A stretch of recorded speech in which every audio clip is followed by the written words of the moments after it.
Welcome to Eerie Trail, where forgotten roads, haunted silence, and long shadows tell stories no one else dares to remember. If you're drawn to the strange, the lost, and the unsettling, you're in the right place. Like the video, drop your thoughts in the comments and subscribe for more stories that don't just scare, they stay with you. Texas. It was a dry, hungover kind of August, the kind that soaked into your clothes and stayed there like old smoke. The kind of heat that didn't feel like weather but punishment. Everything between Abilene and Wichita Falls felt cooked, scrubbed, of color, and left to die under a sky so wide it made your chest ache if you stared too long. My sister Melanie and I drove into that flat nowhere because our father had died 2 weeks earlier in a town called Gable, Texas. You won't find Gable on many maps, and if you do, it's no more than a smudge of roads, a few rusted trailers, and one gas station that doesn't sell gas anymore. It's where our father ran off to 17 years ago, after he walked out on us and never came back. Mel and I hadn't spoken much during the drive. She'd been the one to get the call from some county deputy with a voice like burnt coffee saying, our father had been found dead in a camper off a dirt road behind Gable's grain elevator. No foul play, they said. But something in her voice when she told me didn't sit right. He was scared, she kept saying. You could hear it, even in death. I didn't know what the hell that meant, but we owed it to someone. I'm still not sure who to go and gather up his things. The town was smaller than I expected. More like a post-apocalyptic rest stop than an actual place people lived. A line of collapsed storefronts faced the train tracks, their windows shattered and gaping. One was a bait shop, the sign swinging drunkenly from rusted chains. Another had once sold hardware, but the letters had peeled off until it just said, hard. That part seemed fitting. Everything about Gable looked hard worn, hard living, hard left behind. There was a sheriff's office wedged between a boarded-up diner and a church with a warped cross. We parked out front. No other cars inside. The place smelled like old coffee and bleach. A fan rattled on the ceiling, doing nothing for the heat. The deputy who greeted us was young, maybe 30, but looked already worn out. Red face, sweat stains, badge hanging crooked. His name was Coates. You're the kids, right? He asked, like we were still 12. Mark Danners? I nodded. Mel didn't say anything. Her jaw was set like concrete. Coates scratched at his neck. Sorry for your loss. Not sure what y'all want to see, but we boxed up what was in the camper. Not much left after the fire. Fire? I asked. You said nothing suspicious. He hesitated. We didn't find accelerants. No break-in, looked electrical. But your father left messages. Scribbles, really. We can show you. Mel's eyes flicked to mine. Something there I couldn't read. He led us to the back, past a holding cell and down a narrow hallway that buzzed with flickering fluorescence. The evidence room wasn't much more than a closet. On a metal table sat a cardboard box half filled with junk-burnt notebooks, an old hunting knife, a scorched wallet. A single Polaroid sat on top. It was a photo of our father, taken not long before he died. He looked thinner than I remembered, pale, with deep purple shadows under his eyes. He wasn't smiling. In fact, he looked terrified.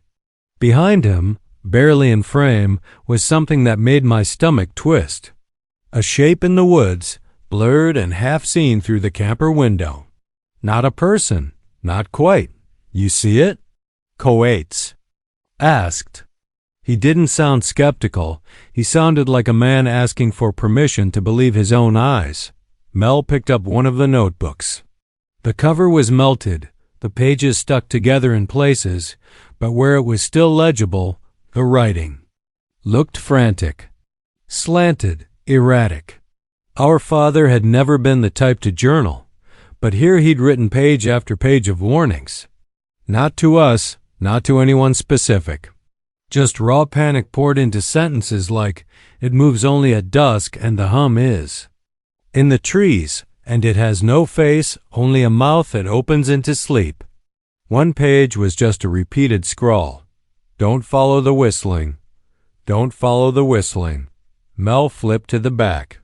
There was a map of sorts, rough, hand-drawn, showing the woods west of Gable and a spot marked with an X next to it. "Buried it here." "Still hears me. Won't stop." Coates watched us in silence.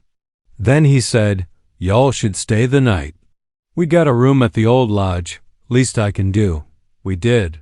The Gable Lodge was a squat, L-shaped building off the main road. Probably built in the 60s and probably not cleaned since. The IC barely functioned, but the beds were soft enough, and Mel and I both felt too strange, too heavy to keep driving. That night, I couldn't sleep. Not just because of the heat or the brittle sheets or the ceiling fan's dying groan, but because I kept thinking of the shape in that Polaroid, and the words in the notebook, and the whistling, around 3 a.m. I heard it, faint, soft, a tune I almost recognized, like something from childhood, something played on a toy piano. Mel was already sitting up in her bed, wide-eyed. She'd heard it too. We went outside. The lodge was dead silent. Even the crickets had stopped.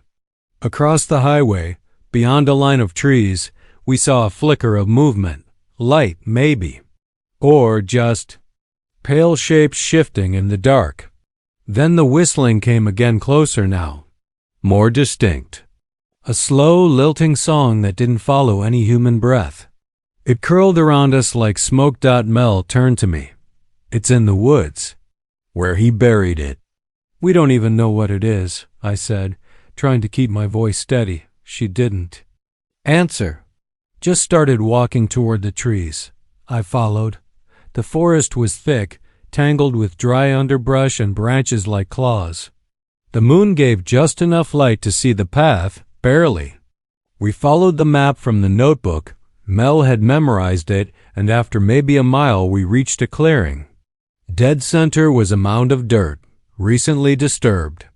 A crude wooden cross stood at the head. The air here felt wrong, pressurized, like something was watching, waiting. I felt it in my teeth.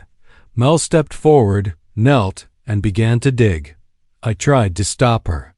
I really did. But something about her face, it wasn't her anymore. She was focused, pale, lips moving like she was repeating something only she could hear. She struck something solid. Wood. A box.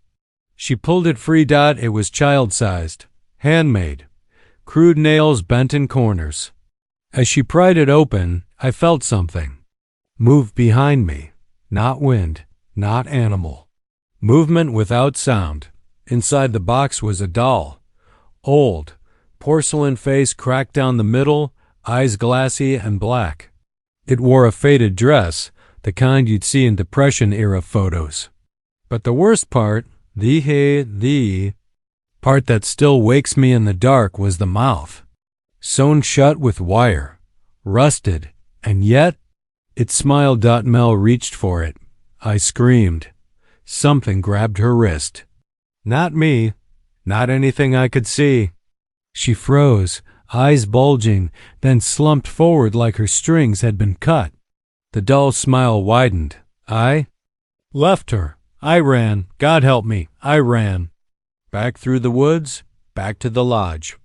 I don't remember how I got there. Just that the whistling followed me.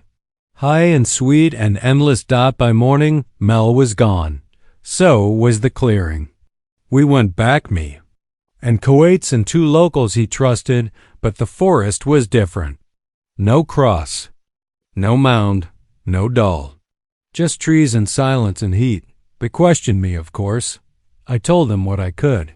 I left out most of it. Who would believe me? Coates did. Or maybe he just didn't want to admit he'd known something was wrong all along. Left Gable that afternoon and never went back. But sometimes, in the early hours before dawn, I hear it again. That whistling. low and sweet and far away, coming through the trees, and I know it's still out there. Whatever it is, waiting. It was a service call that took me down to Barrow County, Texas, and if I'm being honest, I never should have answered it. I was working independent HVAC repair out of Denton, just me and a rust-splotched white van with my name and number painted. Crooked on the side. I wasn't doing great money-wise. Divorce had hit hard. My son barely spoke to me. So when the call came from a woman named Clara Dean about an old central unit on a farmhouse outside a town I'd never heard of, I said yes, even though she didn't give me much. Just an address and a warning that the road was rough and to come before dark. The drive was long and dry. Nothing but brittle cotton fields and sun-split fence posts. Barrow County was flat as memory, the kind of land that seems to reject time. I passed through a town called Dutton, if you could call it a town. Gas station, bait shop, a Baptist church with the words, "He knows what you did," lettered out on its sign. No people. Just heat shimmering on the pavement like sweat on old.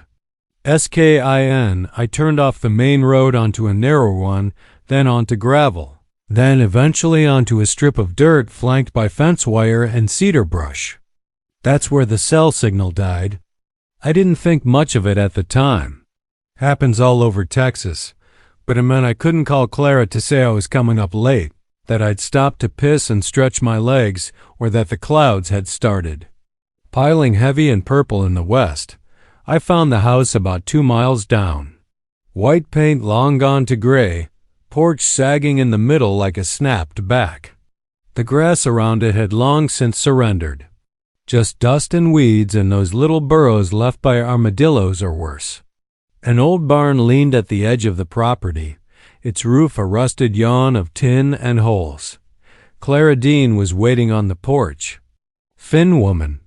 Not old exactly, but brittle-looking, like whatever had happened to the house had also happened to her. She wore a long denim dress and boots caked in dry mud.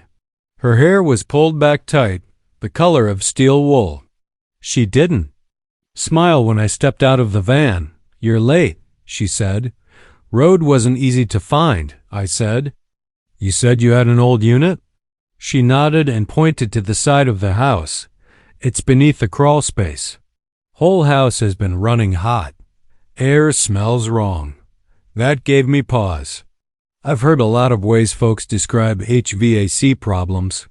But air smells wrong isn't one of them. She added. It's not the kind of heat you fix with wires. I laughed like I thought she was joking. She wasn't. I got my tools and went to work. The crawl space was low and tight, not meant for anyone over 5 feet to do anything but cuss and bump their head. I had to shimmy under with a flashlight in my teeth, and the second I got down there, I knew something was off. Not wrong like gas leaks or rot, but something deeper. The air was strange, heavy, sour, like meat left too long in the sun. And at HUMMED. Not from the unit. I checked that. It was old but fixable. The hum was deeper than metal. It came from the ground itself. I heard something move. Not far off. A slow shuffle, like knees dragging over dirt. I spun, flashlight sweeping across the crawl space, and caught a shape at the far end, half hidden in shadows. Not animal. Not quite human. It slipped back into the dark with a sound like teeth on grit. I scrambled out. Clara was still on the porch, her arms crossed. "You saw it. I saw something," I said. My voice was shaking more than I wanted it to. She nodded like she expected it.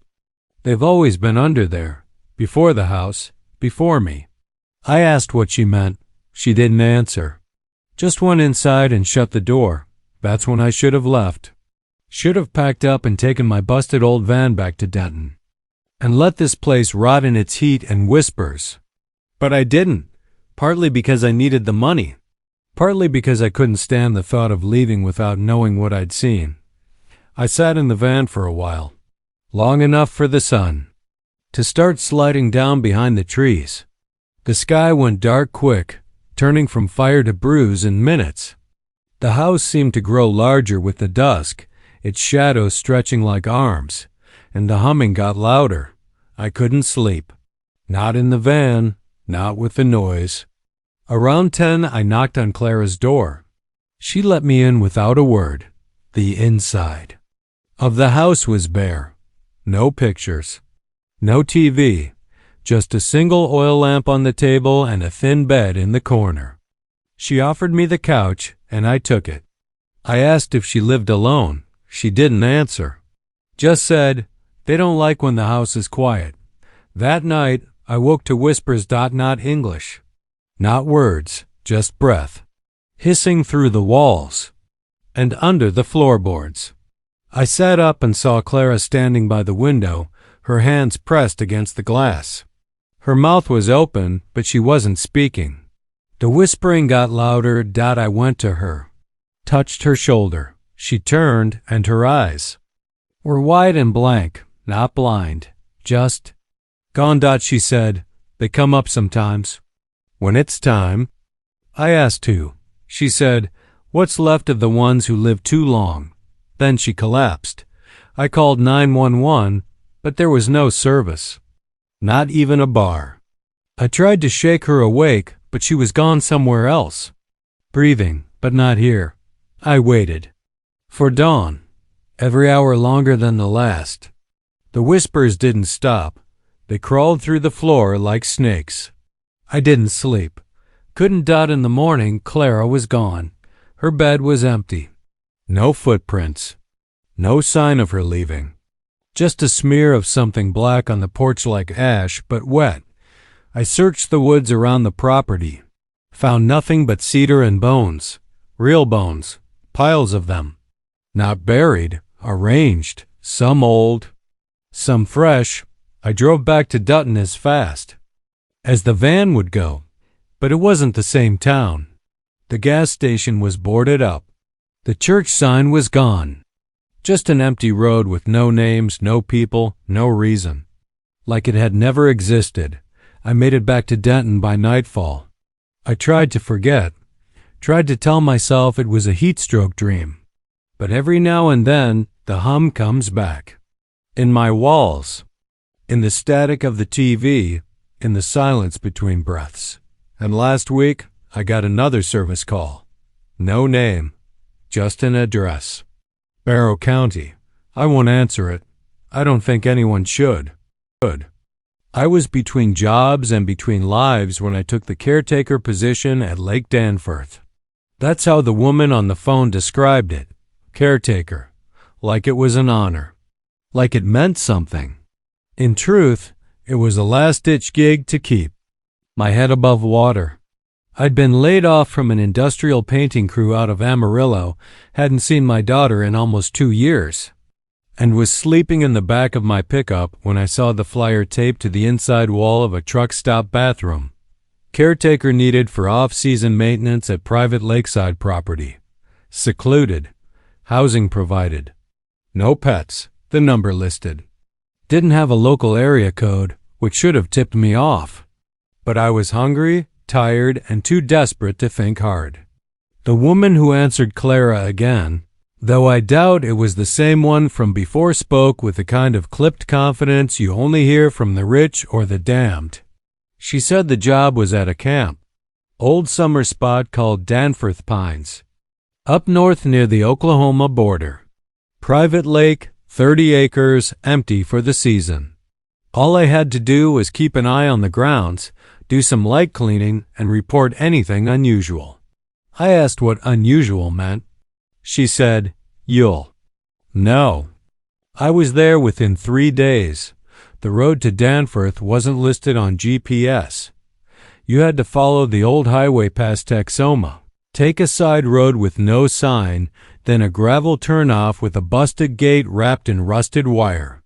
The woods were thick that far north, wet and quiet, and the deeper I drove, the more the world seemed to fall away behind me. No traffic, no noise, no cell service. Just trees leaning over the road like they wanted to keep you. The lake revealed itself like a secret. Flat and still, ringed by cypress and pine, its surface too calm to feel natural. The camp sat on its southern bank, a handful of wooden cabins, a dining hall with a collapsed roof, and a small house with an attached office. That was mine. The caretaker's quarters, according to Clara. Inside were bare floors, sagging furniture, and a smell like cedar, mildew, and long-lost sleep. No TV, no internet. Just a two-way radio and a maintenance logbook on the desk. I tried the radio. Got nothing but static. The first few days were peaceful in a dull kind of way. I walked the property, took notes on what needed repair, hauled fallen limbs, patched screens. The camp was older than it looked, full of soft wood and shadows. And it didn't take long for me to start feeling like I was the one trespassing. Each cabin had its own air, some heavy with dust, others with something sweeter, like rot behind a wall. I kept windows open to try and breathe the place out, but the smell never really left. On the fourth night, I heard it, a splash. Then a voice. I'd just killed a lantern and was lying in the creaky cot with the windows open to catch what little breeze I could. The sound came from the lake clear as day. A splash, like someone jumping in. Then the voice, a child's, high, distant calling. Marco! I sat up, heart stuttering, waited. Marco. The same voice. Not closer, not farther. Just there. I went out with my flashlight, thinking maybe a hiker had wandered onto the property. But the lake was still, flat as a mirror, no ripples. Number. Movement. Then the voice again. Marco. This time, it came from behind me. From the woods, I spun, light trembling in my hand. Nothing but trees and dark. I stood there too long, waiting for Polo that never came. The next morning, I checked the perimeter. No footprints. No sign anyone had come through. I told myself it was birds, or wind, or a dream. But I started locking the door at night. Things got worse after that. On the seventh day, I found handprints on the inside of cabin 3. Small, dozens of them, smudged into the dust on the walls and windows. No footprints, no pry marks on the door, and I was the only one with keys. I wiped them off, heart jackhammering, and didn't write it in the logbook. The next night, I heard the voice again. Marco. It came at 2:30 a.m. I remember the time because I'd been watching the second hand on my watch like a prayer. The voice was closer this time. On the porch, I sat frozen, back to the wall, listening to footsteps on the wooden boards. Bare feet, slow, wet. Then came the knock. 3 soft taps. I didn't move, didn't breathe. Then it said, Polo, like it knew I was there. The handle twisted once. Then again, I didn't sleep after that. Stayed up all night with the hammer. I pulled from the shed. I turned on every light, even the old floodlight pointed at the dock. Nothing moved out there. But I felt it watching. Not just from the woods, but from the lake itself. Like the water had eyes. I started reading the logbook more carefully. Past entries, all dated and signed by different caretakers. There weren't many. A few from the 90s, one from 2006, then a gap until mine, but in each, they mentioned the same things. Voices, wet footprints. A girl on the lake, standing waist-deep in the water, arms outstretched. Some caretakers stayed a week. Others didn't last 2 days. One wrote, she calls when she's lonely. Don't answer. Ever. I tried calling Clara. Still no signal. I packed my bag the next morning, left the keys on the desk, climbed into the truck, and started down the gravel road. But something had changed. The trees looked wrong. The turns didn't match what I remembered. I drove for hours, circling, backtracking, roads turning in on themselves. At one point, I passed the same gnarled oak 3 times. When I made it back to the lake, the sun was already low. I was shaking, sweating. I left the truck running, walked to the water's edge, and screamed for anyone to help. That's when I saw her. She was out on the lake. Not swimming, not floating, standing. A little girl, maybe 8 years old, hair plastered to her head, dress dripping black water that never touched the surface. Her eyes were dark hollows, and when she smiled, her mouth didn't stop where it should have. She raised one arm and whispered, "Marco." I turned and ran. That was a week ago. I'm still here. The roads don't lead out. The radio doesn't work. The food I brought ran out 2 days ago, and the lake keeps getting closer. The shoreline creeps up a little more each night, lapping at the steps of the house now, dark and thick like oil. I hear her every hour, calling, "Marco." I haven't answered. Not yet, but I'm so tired, and the water's so quiet.